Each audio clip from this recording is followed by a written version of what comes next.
पाकिस्तान में भारत के नाम का नया अनलिमिटेड डर है। पाकिस्तानी सेना से लेकर पाकिस्तानी रक्षा मंत्री तक डर वाली इस नई पिक्चर के खलनायक हैं। हर किसी को भारतीय सेना के ऑपरेशन सिंदूर 2.0 का खौफ सता रहा है। ऑफ कोर्स भारतीय सेना इस फिल्म का हीरो ही है, लेकिन उनको खौफ इस बात का है कि पाकिस्तान पर फिर से हमला होने वाला है। भारत इस बार क्या विनाश लाने वाला है, यह वो सवाल है जो पाकिस्तान की हुकूमत और पाक फौज को खाए जा रहा है। उन्हें डर इस बात का भी है कि क्या ऑपरेशन सिंदूर 2.0 में इस बार पीओके जाने वाला है। यह सवाल संघ प्रमुख मोहन भागवत के एक बयान के बाद से पूरे पाकिस्तान में वायरल है। उन्होंने भारत को अविभाजित घर और पीओके को उस घर का कमरा बताकर पड़ोस में हड़कंप ला दिया है। पाकिस्तान का डर के मारे हाल बेहाल है और इसका सबूत है पाकिस्तान के रक्षा मंत्री ख्वाजा आसिफ का ये बड़बोलापन वाला एक्सपोस्ट। ध्यान से देखिए, ख्वाजा आसिफ ने जहर वाली बात लिखी है। पाकिस्तान का निर्माण अल्लाह के नाम पर हुआ है और पाकिस्तान के रक्षक अल्लाह के सिपाही हैं। इस बार भारत अपने ही विमानों के मलबे में होगा।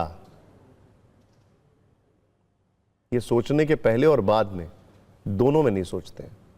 खैर, ये वही बड़बोले ख्वाजा आसिफ हैं जो ऑपरेशन सिंदूर के समय कांप उठे थे। भारत के ड्रोन अटैक पर डर के मारे कहा था कि हमने यह हमला इसलिए नहीं रोका क्योंकि इससे हमारी डिफेंस लोकेशन पता चल जाती है, जबकि सच्चाई यह थी कि पाकिस्तान के चाइनीज डिफेंस सिस्टम उस समय बेअसर साबित हो गए थे। खैर, ख्वाजा आसिफ को पता होना चाहिए कि 3 दिन पहले ही भारतीय वायुसेना चीफ ने ऑपरेशन सिंदूर की सफलता के बारे में क्या कहा था। उन्होंने कहा था कि हमने पाकिस्तान के 4 या 5 F-16 फाइटर जेट और J-17 मार गिराए थे। ख्वाजा आसिफ को पता होना चाहिए कि पाकिस्तान आज भी उन फाइटर जेट्स के मलबे के नीचे दबा हुआ है। Struck their a large number of their airfields, and we struck a large number of their installations. Because of this our strikes, there have been radars at least 4 places, command and control centers at 2 places, runway of course damaged at 2 places. Then 3 of their hangars in 3 different stations have been damaged, and in that hangar as well as on tarmac, we have signs of one C-130 class of aircraft, one AEW&C class of aircraft, and at least 4 to 5 fighter aircraft, most likely F-16, because that base happened to be F-16, which would have been under maintenance that time. Along with that, one SAM system, which has been destroyed. And so these are the strikes that, the destruction that has taken place on ground by our strikes.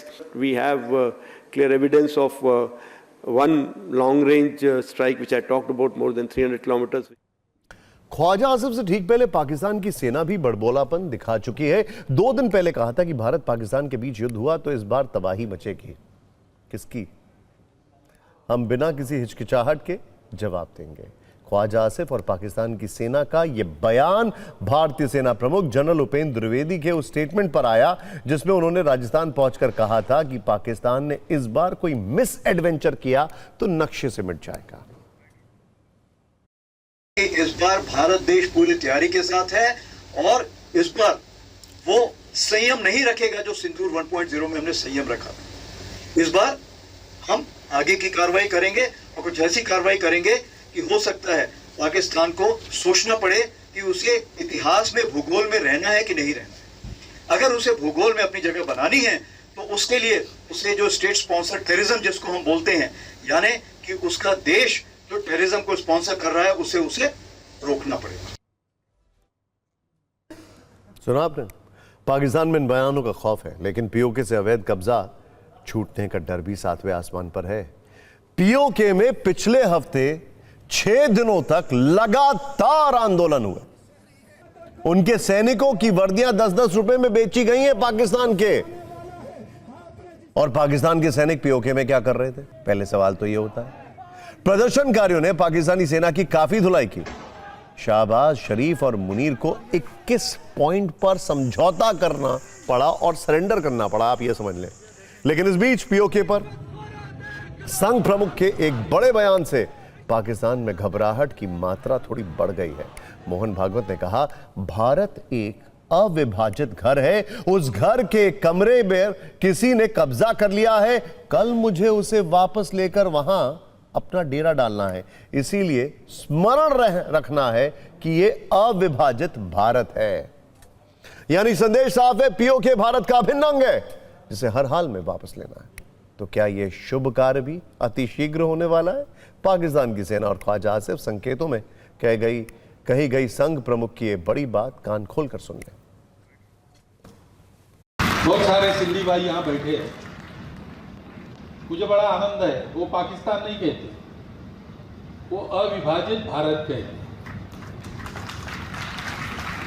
ये आदत नई पीढ़ी तक जानी चाहिए, क्योंकि हमारा एक घर है, परिस्थिति ने हमको उस घर से यहाँ भेजा है, क्योंकि वो घर और ये घर अलग नहीं है, पूरा भारतवर्ष एक घर है।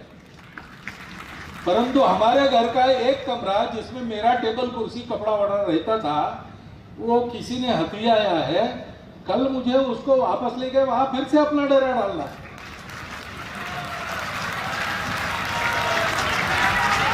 और इसलिए स्मरण रखना है कि अविभाजित भारत। सुना आपने संघ प्रमुख के पीओके वाले बयान की चर्चा भारत से लेकर पाकिस्तान तक हर जगह हो रही है। पाकिस्तान को डर सता रहा है, वही भारत में अब यह बहस जोरों पर है कि पीओके भारत में कब मिलेगा। पाकिस्तान के अवैध कब्जे वाले कश्मीर को आजादी कब मिलेगी? कोई कह रहा है अखंड भारत के संकल्प को पूरा किया जाएगा, कोई बहुत जल्द पीओके के भारत में शामिल होने का दावा कर रहा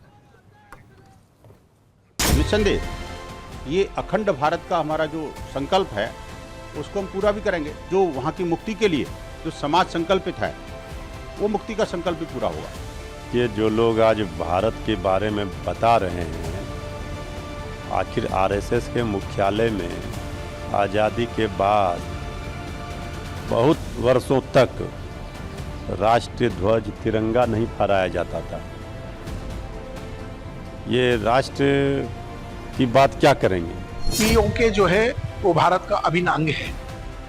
मुझे लगता है कि अभी जिस तरह से वहाँ के जो लोग हैं, अवाम है, वो खुद ही इस बात की मांग कर रही है कि हमें भारत में शामिल होना है। उसकी मूवमेंट, उसके लिए आवाज़ें उठ चुकी हैं। तो मुझे लगता है कि पीओके बहुत जल्द भारत में शामिल होगा। आपके बस का नहीं है, आपके बस का नहीं है।